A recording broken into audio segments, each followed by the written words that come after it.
You drive over the George Washington Bridge. You go to Paramus, New Jersey. You go to Edgewater, New Jersey.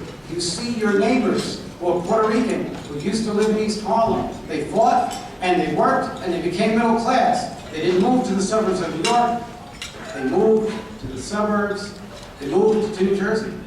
That's where they moved. And this is a problem that's impacting on all of us, whether we be Asian, Black, Hispanic, or white, whether we be upper middle class or dependent on social services. People are leaving our state. And yet, the government has got to respond to that latest crisis.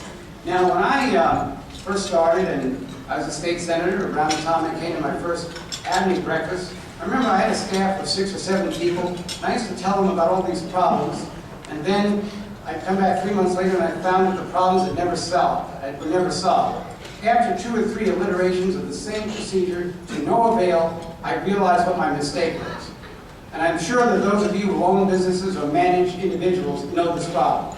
If you tell a group of people about a problem, they intellectually acknowledge it, but they don't think it applies to them. That is the problem that we're having in Albany. So I've decided that when we get this budget passed, I am going to go to every legislator and talk to them eyeball to eyeball about the problems with this economy. And we are going to fight to address the issues in our state budget that need to be addressed.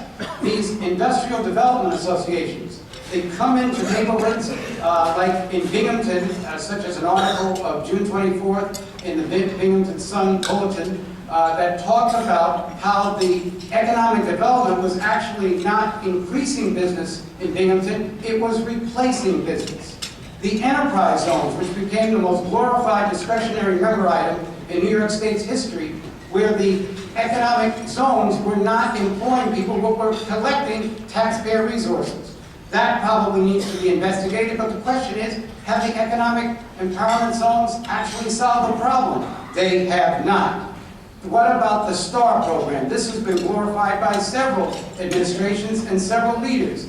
The idea was to give back to individuals who have high property taxes. Since we established STAR about 11 years ago, property taxes between 2001 and 2005 went up 7% every year.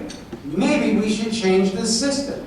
Maybe we have to refract STAR and sending back rebates to individuals who are hoodwinked and cajoled into thinking that 5% of the money they sent to the state got sent back to them, and somehow they're supposed to be happy about it, is patently ridiculous.